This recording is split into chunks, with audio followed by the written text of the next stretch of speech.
Hey guys, Zach here, coming at you with another project.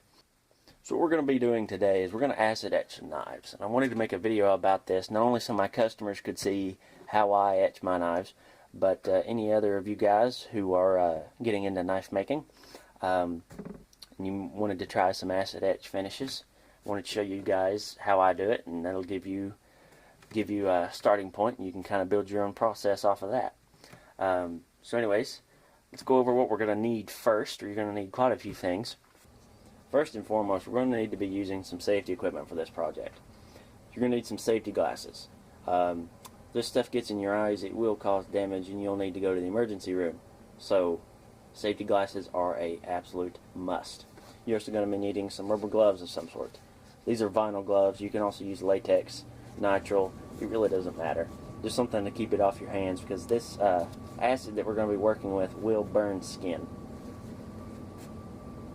I should also note that you need to be working in a very well ventilated area, because the fumes that this mixture will give off aren't overly harmful, but they can cause throat irritation.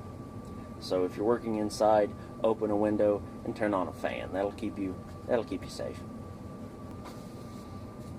For the etching solution, we're going to be using muriatic acid, which is basically a diluted solution of hydrochloric acid. You can get this at pretty much any hardware store. It is sold as a concrete cleaner or drain cleaner. Also, for the etching solution, you're going to need some hydrogen peroxide. You can get this at Walmart, drugstores, pharmacies, pretty much anywhere. I got this at Walgreens. I got two of these bottles. I think they were two for $4, something like that. So it's not too expensive. You're going to need a bottle of that. You're also going to need a box of baking soda. Now, we don't really need this for the etching process. This is mostly just a safety measure. I've got a second jar here that's filled with water that I've saturated with baking soda. That way, if I get acid on anything that it doesn't need to be, I pour that on it, and it'll neutralize the acid. You're also going to need some acetone. You can also use brake cleaner, rubbing alcohol, pretty much any sort of solvent to get rid of any oils or anything that may be present on the blades before we etch them. You're also going to need a rag of some sort.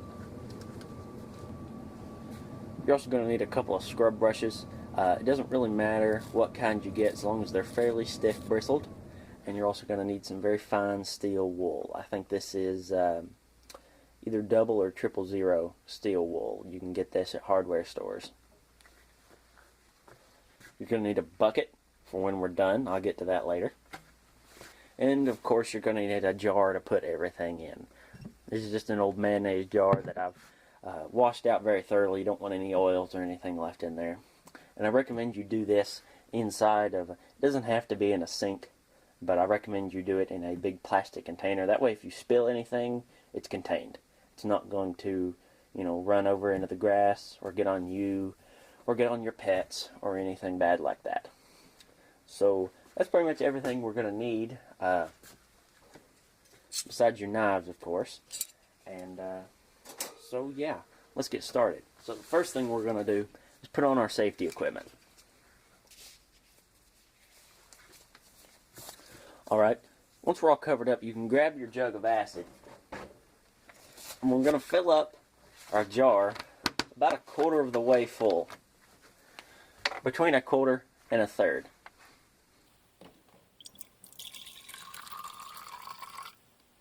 And I recommend don't stand directly over that when you're pouring, because like I said, it does give off fumes. And the fumes themselves aren't terribly harmful, but they can cause throat and eye irritation. Alright, now we're going to fill our jar the rest of the way up with our hydrogen peroxide.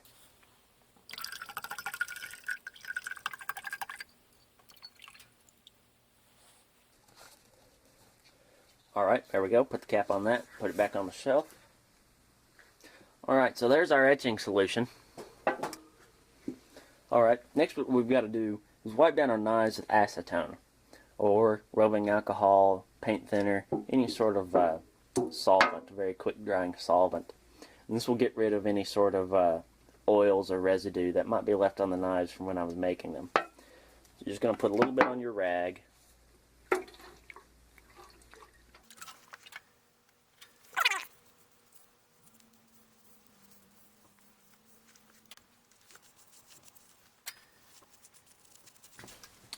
Alright, once you got everything all wiped down, it's time to get started etching. Now, once you dip this in there, it's going to start bubbling, and this plate's going to turn black really quickly. I'm going to leave it in there for about 5 to 10 seconds.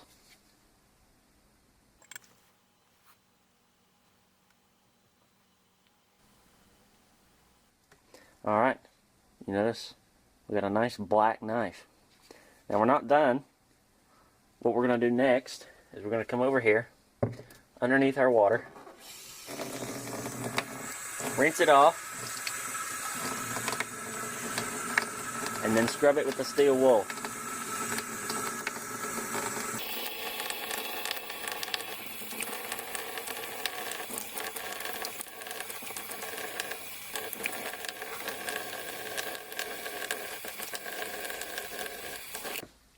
Alright, now we've taken it back to a very light gray color. Now you want to dry it off with a towel. This way you're not putting water into your solution, which would dilute it.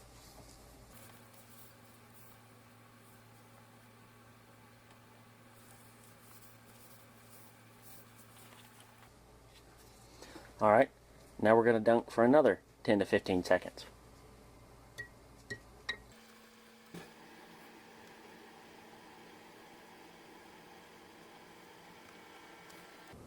Alright, there we go. Now, scrub it again with the steel wool.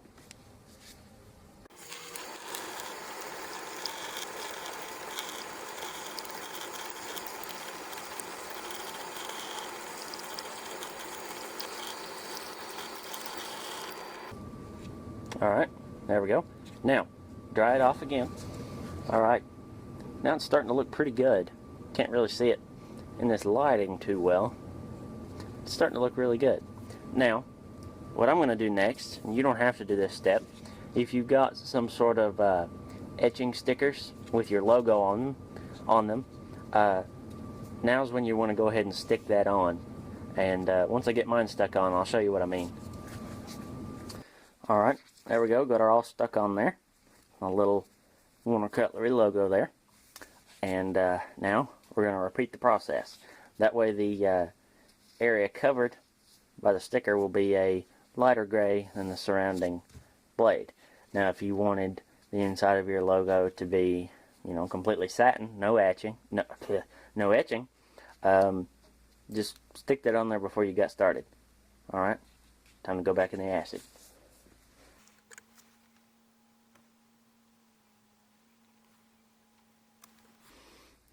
Alright, now instead of getting it with the steel wool, we're going to go at it with a scrub brush. That way we don't scrub our sticker off.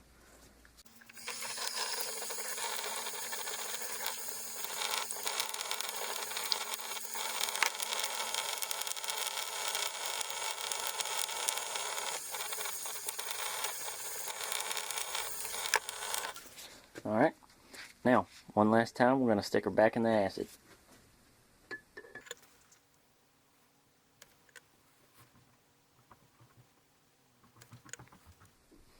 Alright, there we go. Now I'm going to scrub it one last time with a slightly finer bristled brush.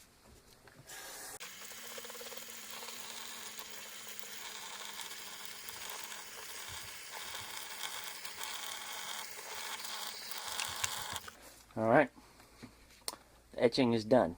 Now, we're going to dip it in our base solution here to neutralize any remaining acid on the knife.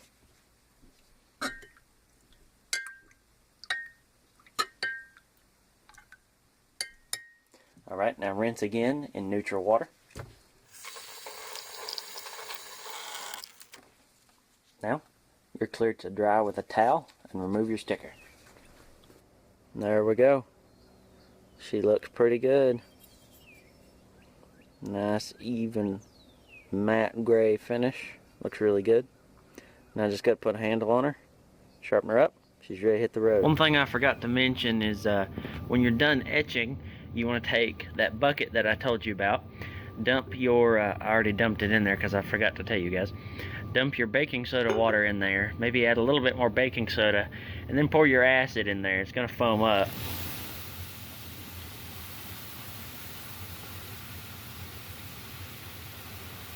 And this stuff turns yellow as you use it. That's why that's a nice chartreuse yellow. And you just let that sit and react, and once the bubbles die down, keep adding a little bit more baking soda until it stops fizzing, and then you can just pretty much just pour it down the drain. It's not dangerous at all. Alright guys, now it's time for the nerd part of the video. Let's take a look at some of the chemical reactions that took place during this project. Here are the first two. These two reactions occurred simultaneously during the etching process.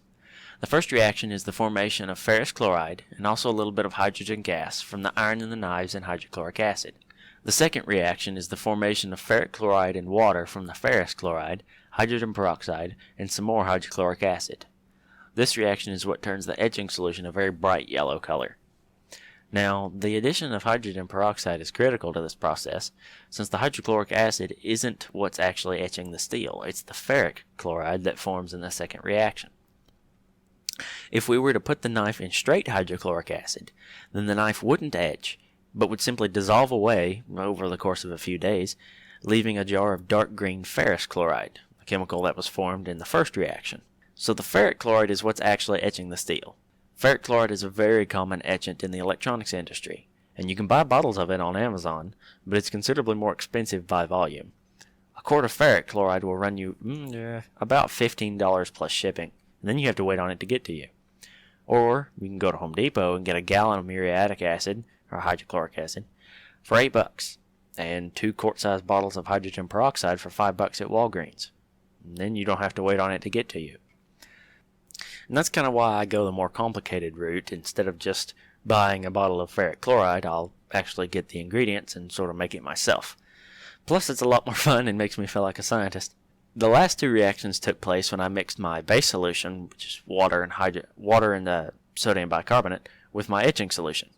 The reactions that took place during this look like this. The ferric chloride, baking soda, and water react to form iron hydroxide, sodium chloride, and carbon dioxide.